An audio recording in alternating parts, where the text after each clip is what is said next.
मियाँ बीवी के दरमियान नफरतों को ख़त्म करने का तरीक़ा क्या है। मियाँ बीवी के दरमियान, हस्बैंड वाइफ के दरमियान लड़ाई झगड़े बहुत होते हैं, नफ़रतें हर दिन गुजरने के साथ बढ़ती ही चली जा रही हैं। इसका हल क्या है, कौन सा ऐसा तरीक़ा आजमाया जाए, कौन सा ऐसा अमल किया जाए, ये सवालात बहुत पूछे जाते हैं। बीवी अपने शौहर से खुश नहीं, शौहर अपनी बीवी से खुश नहीं। और आजकल के माहौल में तो हर घर की ये कहानी है कि शादी के बाद जो सुकून हमें हासिल होना चाहिए था वो सुकून हमें हासिल नहीं हो पा रहा है। आज मैं आपको कुछ ऐसे मसनून काम बताने जा रहा हूं जिसके करने से बीवी के दिल में शौहर की मोहब्बत, शौहर के दिल में बीवी की मोहब्बत पैदा हो जाएगी। और अल्लाह के रसूल सल्लल्लाहु अलैहि वसल्लम ने जो तरीका बताया कि बीवी को ऐसे शौहर के साथ रहना चाहिए, शौहर को बीवी के साथ ऐसे रहना चाहिए, अल्लाह के नबी का बताया हुआ तरीका ही फर्स्ट एंड लास्ट है। बस आप दुनिया भर के तरीके आजमा के देख लो, लेकिन चूंकि हुजूर अलैहिस्सलातु वस्सलाम हमारे रूहानी मुरब्बी हैं, हुजूर जानते थे कि उम्मत की इस्लाह कैसे होगी, एक सुकून के साथ जिंदगी मियाँ बीवी की कैसे गुजर सकती है। इसीलिए आप अलैहिस्सलातु वस्सलाम ने जहां तालीम दी सुकून के साथ जिंदगी गुजारने की, वहीं अमली तौर पर इसको करके भी दिखाया। आज मैं आपको बताने जा रहा हूं बीवी के साथ ये काम करना सुन्नत है, जिनको आज मैं आप लोगों के सामने रखूंगा। यानी शौहर को ये काम करना चाहिए। मिसाल के तौर पे किसी की बीवी खराब है तो शौहर को ये काम करना चाहिए। हो सकता है कि ये मसनून 10 काम सुनने के बाद शौहर कहने लगे, अरे मुफ्ती साहब मेरी बीवी तो इसके लायक ही नहीं है, और इतनी खराब मेरी बीवी है कि मैं ये काम तो कर ही नहीं सकता। तो भाई याद रखो, बीमारी होती है ना, तो उस बीमारी की तकलीफ इतनी ज्यादा होती है कि आदमी कड़वी दवाइयां, इंजेक्शन, एक्सरे, रिपोर्ट्स, जांचें वगैरह सब करा लेता है। तो दवा खाने का किसी का शौक नहीं होता, वो दवा मजबूरी में खाई जाती है ताकि वो बीमारी खत्म हो जाए जो मेरी बॉडी में लगी हुई है। तो मियाँ बीवी जो है ना, ये दो जिस्म एक जान हुआ करते हैं।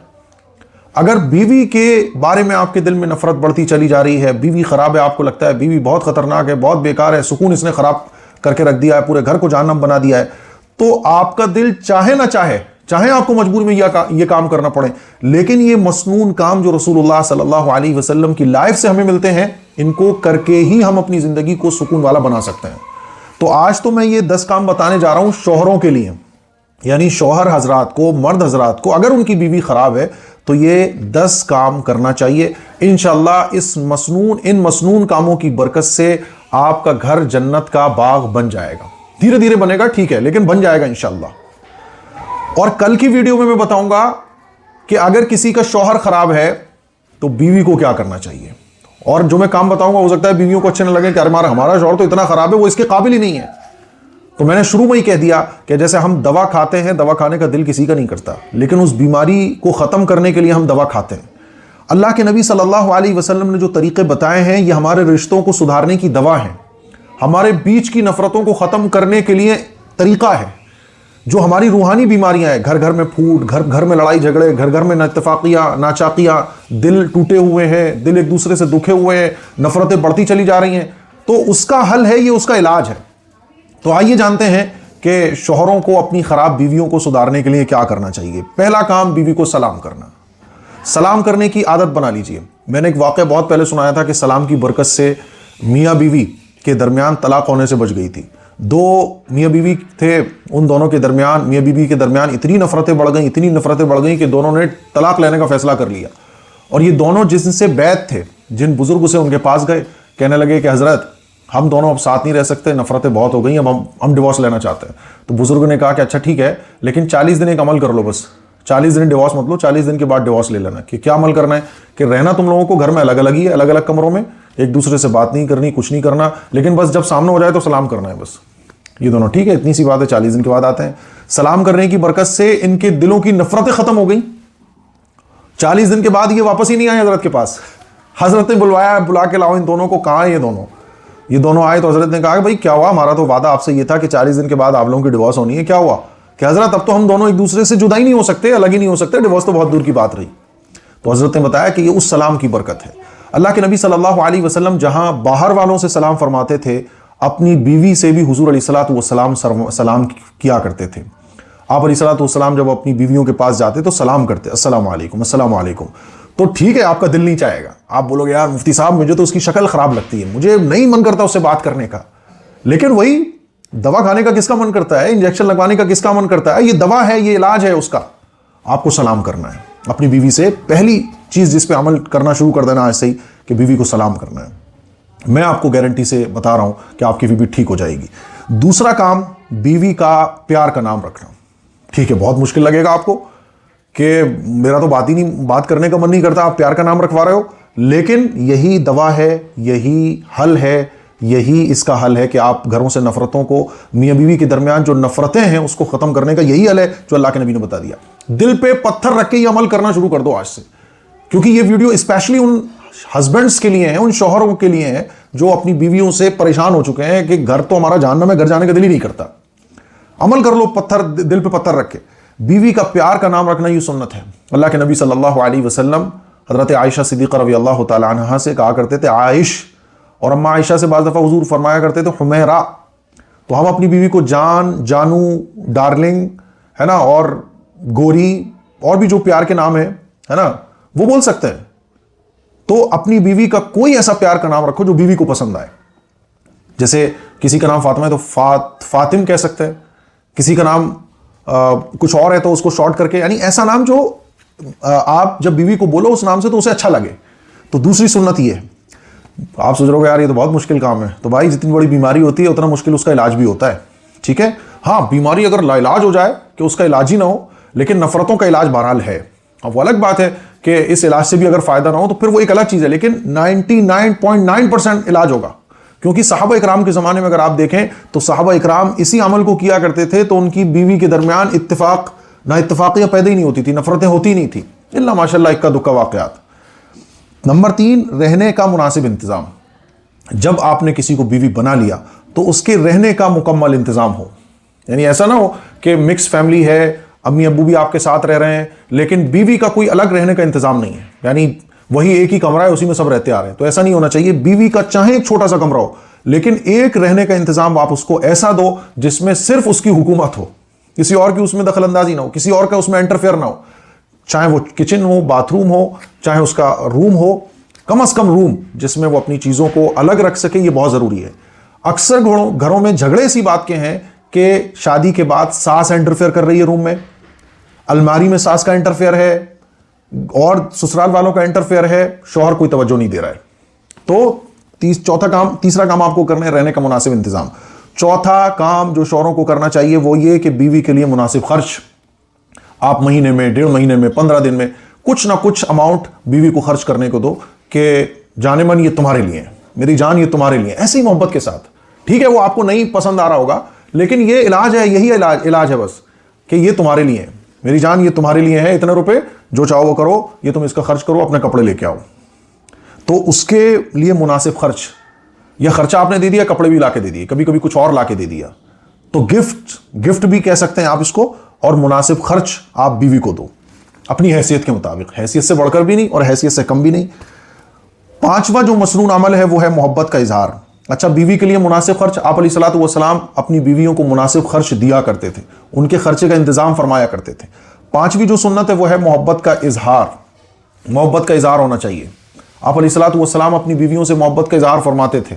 हज़रत आयशा सिद्दीक़ा रज़ी अल्लाह तआला अन्हा से मोहब्बत का इजहार फरमाते, और कैसे फरमाते कि बाज़ दफ़ा जिस जगह से अम्मा आयशा सिद्दीक़ा रज़ी अल्लाह तआला अन्हा पानी पिया करती थी उसी जगह से हुजूर पानी पिया करते थे, और ये इसलिए किया करते थे ताकि बीवी से मोहब्बत का इजहार हो।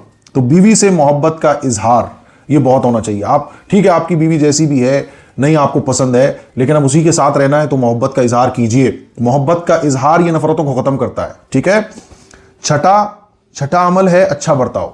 ये पूरी लिस्ट बना के रख लीजिए, इस पे अमल करना शुरू करना है। पहले दिन मुकम्मल अमल नहीं हो पाएगा, लेकिन इस पे काम करना है, तो इंशाल्लाह धीरे जैसे जैसे आप इस पे मजबूती से काम करोगे, नफरतें घर से बाहर निकलना शुरू हो जाएंगी। छठी सुन्नत है अच्छा बर्ताव।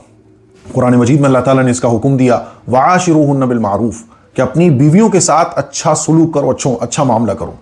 अच्छा सुलूक और अच्छा मामला, अल्लाह के नबी सल्लल्लाहु अलैहि वसल्लम ने फरमाया, तुम में सबसे बेहतरीन शख्स वो है जो अपने बीवी के लिए सबसे बेहतरीन हो, और मैं तुम में सबसे बेहतरीन अखलाक वाला अपनी बीवियों के लिए हूं। तो अच्छा बर्ताव। बाज़ दफ़ा बीवी कड़वा बोल रही है, नज़रअंदाज। बाज़ दफ़ा बीवी चैचे मैं कर रही है, नज़रअंदाज। ये अच्छे शौहर की निशानी है। सातवां काम है हक अदा करना, कि बीवी के जो हक है आपके ऊपर वो आप अदा कीजिए। हमारी प्रॉब्लम यह है, हर एक की ये प्रॉब्लम है कि हम अपना हक लेना तो चाहते हैं, लेकिन हमारे ऊपर जिनका हक है वो अदा नहीं करना चाहते। आज मियां बीवी के दरमियान यही तो खींचातानी है। शौहर कहता है कि मेरी बीवी ऐसा नहीं करती, वैसा नहीं करती, ये नहीं करती, वो नहीं करती। बीवी कह रही है मेरा शौहर ऐसा नहीं करता, वैसा नहीं करता, ये नहीं करता, वो नहीं करता। हालांकि शौहर की जिम्मेदारी क्या है कि भाई मेरे ऊपर जो हक है वो मैं अदा करूं।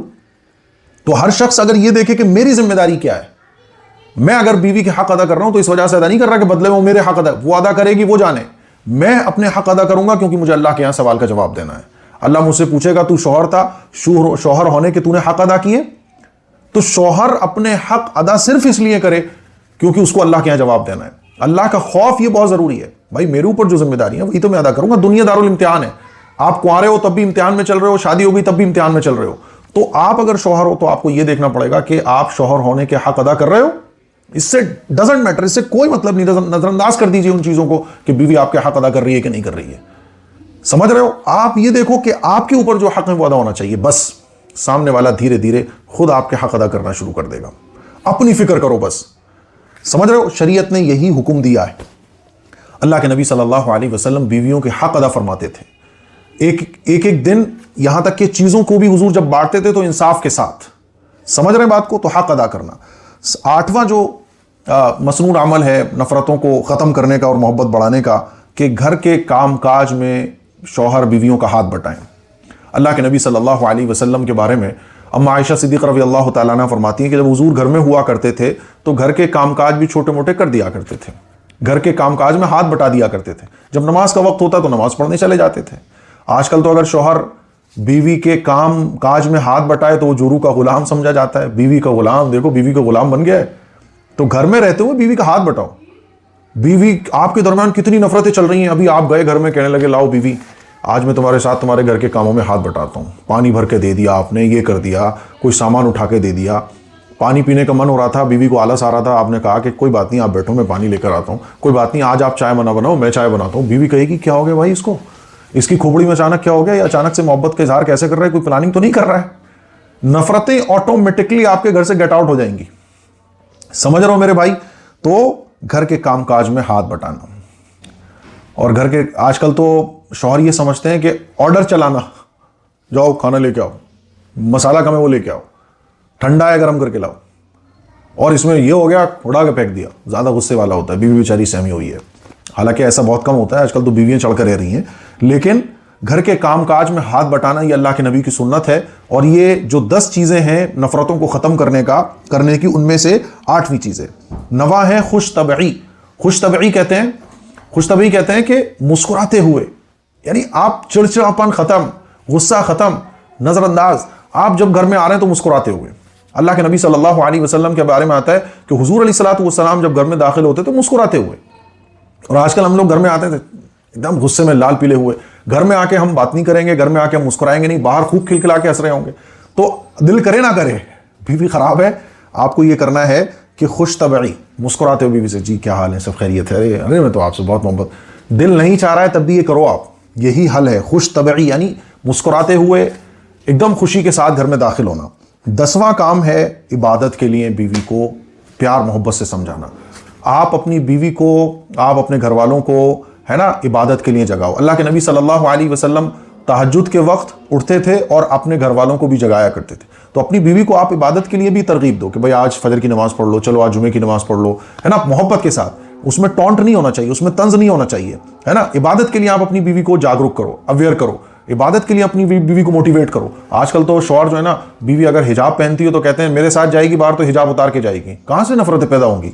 शरीयत के खिलाफ अगर आप जिंदगी गुजारोगे कभी भी मोहब्बत पैदा नहीं हो सकती। तो इबादत के लिए मोटिवेट करना। 11वां काम है मशवरा, कि घर में जब आप हों तो ठीक है आपका दिल नहीं कर रहा है बीवी से मशवरे करने का, लेकिन कर लो कि भाई मैं ऐसे ऐसे छोटी छोटी चीज़ों का मशवरा कर लो। ठीक है आपको लग रहा है कि इसमें गड़बड़ हो जाएगी तो उस चीज़ को अवॉइड कर दो, लेकिन छोटे छोटे काम आपको पता है कि वो काम आप ही की मर्जी के मुताबिक होना है, लेकिन फिर भी बीवी से मशवरा कर लो।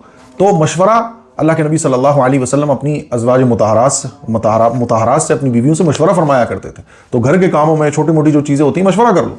तो ये 11 काम है, 10 काम है जिसके बारे में मैंने आपको बताया। हदिये देना, तोहफे देना, सलाम करना, बीवी के लिए मुनासिब खर्च, ये नफ़रतों को ख़त्म करने वाले आमाल है। अगर आपको लगता है आपकी बीवी बुरी है तो आज से ही आप इस पर अमल करना शुरू कर दें। ये देखे बगैर कि आपकी बीवी साहब इसके बदले में खुश नहीं होगी, अरे साहब उसके ऊपर इसका कोई फर्क नहीं पड़ेगा, ठीक है नहीं पड़ेगा, आप करके तो देखो। और ये तमाम काम करने पर आपको सवाब मिलेगा नफलों के बराबर। अल्लाह के नबी सल्लल्लाहु अलैहि वसल्लम से एक सहाबी ने पूछा, या रसूल अल्लाह, क्या मैं अपनी बीवी के ऊपर कुछ खर्च करता हूं तो इस पर भी सवाब मिलेगा? हुजूर ने फरमाया, तुम अपनी बीवी को जो पहनाते हो, जो खिलाते हो, जो खर्चा देते हो, उस पर भी अल्लाह ताला तुम्हें अजर और सवाब अता फरमाता है। मियां बीवी के दरमियान जबरदस्त, यानी शौहर को नहीं पसंद बीवी, तब भी वो मोहब्बत का इजहार कर रहा है, इस पर भी उसको अजर और सवाब मिलेगा। तो आप इन कामों को अगर करते हो तो ऐसा नहीं है कि इससे आपके सवाब में कोई कमी आएगी। जन्नत में ऊंचे मकाम आपके कंटिन्यूसली जारी हैं। ठीक है, दुनिया में आप बोलो मुफ्ती साहब मैं श्योर हूं कि मेरी बीवी ठीक नहीं होगी, उसको मोहब्बत, उसके दिल में मोहब्बत नहीं आएगी। मैं कह रहा हूं ठीक है नहीं आएगी, लेकिन ये काम करने से आपकी जन्नत तो पक्की हो जाएगी। आखिरत में आपकी कामयाबी के मकाम तो बुलंद होंगे कि आपने अपने हक अदा किए और सबसे बेहतरीन शौहर आप बने हदीस की रोशनी में। तो इसीलिए इन 11 कामों को नोट कर लीजिए और बीवी के साथ ये 11 काम करना सुन्नत है, और इससे इंशाअल्लाह सुम्मा इंशाअल्लाह आपके दरमियान जो नफरतें हैं वो इंशाअल्लाह धीरे धीरे खत्म होंगी।